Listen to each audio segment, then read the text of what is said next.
What's going on, everybody? Welcome to Week 5. Actually, a review of Week 4, getting into Week 5 picks on DraftKings. Appreciate everyone's support and views the last couple of weeks. We're getting into the meat of the season here.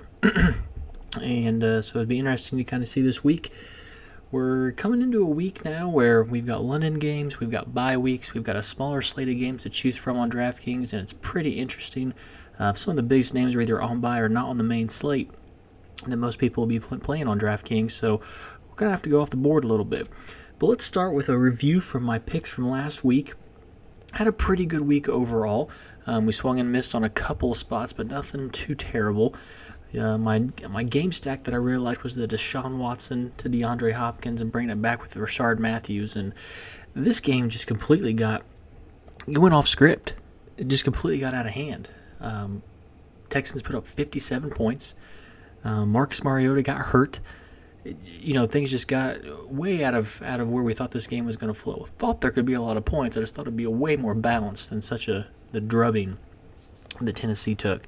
So Watson went crazy. Expected 17 points. He got 34. He was kind of one of the must-haves, either him or Cam Newton this week, if you wanted to really do well. DeAndre Hopkins almost put up 30 points. It was great. And I do have to say, if they're going to score 57 points, I think a 30-point outing for Hopkins is like the worst game he's going to have. He only, quote-unquote, only had one touchdown, 100 yards, and 10 catches. Could have been much more with the offense they were putting up. But Will Fuller came back, as I'd said. He had 2 touchdowns himself. But really think that's going to bode well for Hopkins going forward. And then Rashard Matthews actually came in slightly below projections, just around 8 points. Was looking for around 13 for him. I mean, really, once Mariota went out, Mariota had 2 rushing touchdowns, so that took away a lot of equity for any pass catchers there in Tennessee that we didn't expect. Not that it's surprising that Mariota would run for a couple touchdowns, but, it's not going to be every week. And then he gets hurt. Castle comes in, doesn't look as good. The struggle on offense, and like I said, things just kind of got away from us. So I feel like that's a little bit unlucky. I don't hate the process. I thought this game could shoot out a little bit. The points obviously were there. And really, I kind of like my process on getting there. Just maybe got a little unlucky with some injuries. We had 2 tight ends we were looking at last week. Jesse James, who I recommended, he was expected to be around 8.4 points. Only got a 7. Not something that's going to kill us, but still did not meet value. And looking back on it, it may have been a little more risky to go there. Could have targeted some other people. Cameron Brate, who we did target, did have a good game. I was heavier on Jesse James than I was on Brate in terms of my ownership percentage. Regret that decision now. I think that may have been a little bit of a process mistake with Jesse James. On the road, as I said, it was a risk. Big bet on the road, not the best. And it wasn't a killer, but there were some other options we could have pivoted to. But overall, didn't hate the cheap tight ends. Like I said, I had a balanced approach to having both of these guys. Obviously, the Brate lineups did better than the Jesse James lineups. Finally, the smash play I had for my running back was LaShawn McCoy. I was expecting about 20 points, if not more. It only got us 13.8. And here again, there's a lot of high-priced running backs in good spots that performed. Ezekiel Elliott, even Devontae Freeman, Gurley, just Le'Veon Bell. There were some really good performances there. Just swung and missed on McCoy. McCoy did get hurt in this game, had to leave. So that was a little bit unlucky. And then game flow, again, something you don't expect. Matt Ryan loses both Julio and Sanu in the first half. And what I thought was going to be kind of a catch-up game, the Bills trying to come back, throwing a lot, dinking and dunking with LaShawn McCoy. They get a lead, and Atlanta cannot catch them. So McCoy gets hurt. They're not playing from behind. There's just some fluky things, some injuries that happened there. Again, don't hate the way that I got there. Had lower ownership. Just didn't work out for us this week. But like I said, overall, a good week. We really enjoyed the games that we had going last week. So let's get into what's going on here in Week 5. Again, we have so many good teams, that aren't even available to us on this slate. Really, it comes down to like Aaron Rodgers and Dak Prescott if you want to kind of pay up. But I don't like to really pay up a quarterback because I think there's other places we can pay. But when you're looking down there at some cheaper options, it gets pretty thin. So looking at the research I put into it, what I've come up with here is a Brian Hoyer to Aldrick Robinson stack, bringing it back with T.Y. Hilton of the Colts. This is a Colts 49ers game. Again, this is not a sexy game that you really want to, you would normally be looking at, but when you kind of dig into it, it makes a little bit of sense. So this is a 44-point Vegas total with just a 1.5-point spread. This is at Indianapolis, so we've got a close game with a decent implied total. Nothing too high, nothing too low, just kind of right there in the middle. It reminds me a lot of the Colts-Browns game earlier this year, where I think these two teams could go over this implied total, maybe have somewhat of a shootout. I don't know that they're each going to put up, 30 points each, but there's some touchdowns that could go around here because both these defenses struggle a little bit, and I don't think as many people are going to be on the game. This isn't one you're going to look at on paper and be like, yes, I want to attack the Colts-Browns game. So with that expectation, we can look at it a little different. Now, the Colts have given up the most 20-plus yard receptions in the league this year, was a stat that I saw this week, which I thought was really interesting. And when you look at a guy like Aldrick Robinson, he's getting an opportunity here. So before we get to him, if we look at the Colts defense these four weeks, you can see each week, week one, Goff has looked great for the whole season, but I don't think everybody expected him to come out shooting with 310 yards passing. Carson Palmer has looked very up and down this year, 306 yards against the Colts. Deshaun Kaiser, the week that I played him, put up his best passing total against the Colts at 235.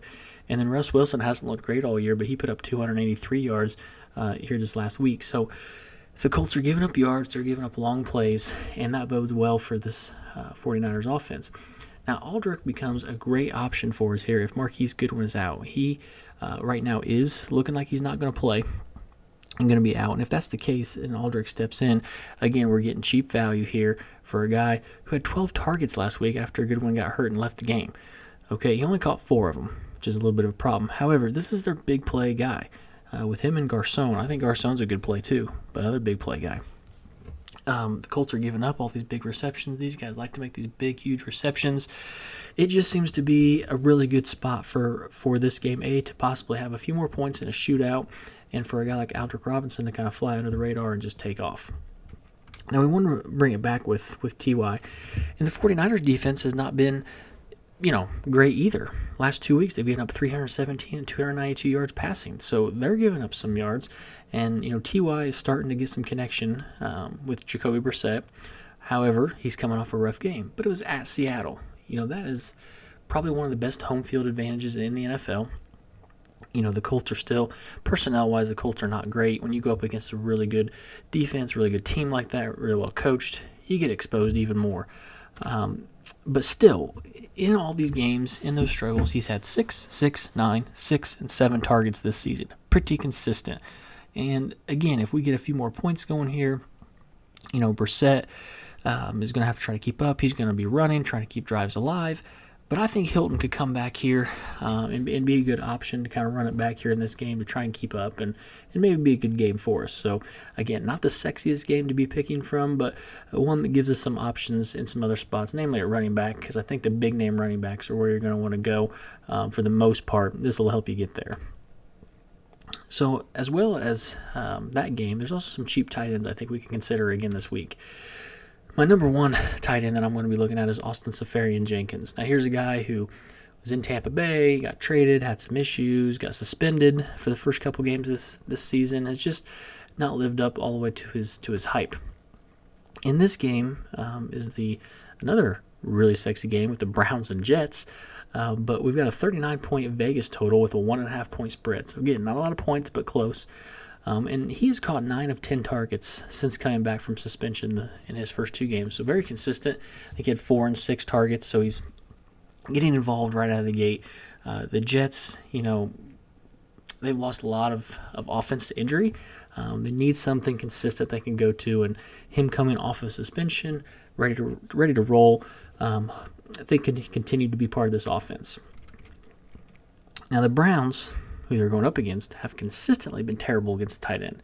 This dates all the way back to last year, but just looking at this year, other than their game against the Colts, which is a game where I played Jack Doyle, because again, they're terrible against the tight end. That's the only game that anyone kind of busted.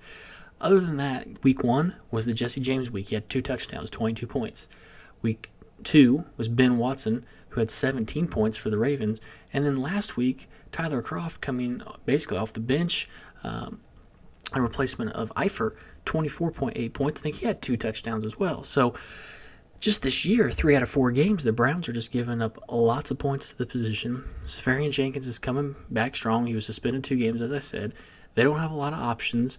Just think it's a really good spot for him at a pretty good price. And I just think this could really stay close and just be a bad team battle. None of these teams are going anywhere, but when they play each other, we could have some fantasy goodness. Now, conversely, I also think George Kittle is a good option. Here I go, right back to the 49ers. I'm picking on my Colts, but the Colts defense, just again, it's so woeful. It's terrible. They've given up double-digit fantasy points to the tight end in 3 of 4 games. They just cannot get it together. I just think it's another good spot for more points to be scored. Here's a guy that's going to have almost no ownership, just like Aldrick Robinson. Aldrick may have a little bit more. He's going to be a little more high profile, but George Kittle, no one's going to be on this. And high risk reward. He's only seeing 3 targets a game. I don't know that he's going to have, a game where he has 3 catches and 40 yards. I feel like he's either going to have 2 touchdowns or he may have 1 catch. So very high risk, high reward. The ultimate GPP play. Definitely feel better about Austin Seferian-Jenkins, but I think it's a good spot where Kittle could go off in an unexpected area. So for running back, there's a situation I want to watch. Like I said, I think a lot of the chalk running backs this week, your Le'Veon Bells, your Zeke Elliott's, even Gurley, I think they're in really good spots that you're going to want to pay up to get. But one to watch is this whole Seattle situation with Eddie Lacy, J.D. McKissic, and Thomas Rawls. And the nice thing here is this is an absolute smash spot against the Rams. The Rams have just given up so many yards to running backs.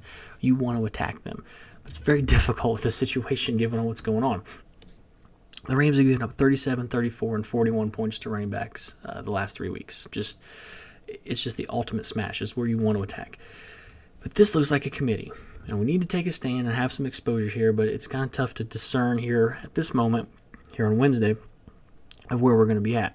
Pete Carroll said that Lacy and Rawls are both going to get the early down work to start, and that McKissic and possibly Procise will share third down duties. Now, Rawls is coming off of an injury. He was a healthy scratch last week.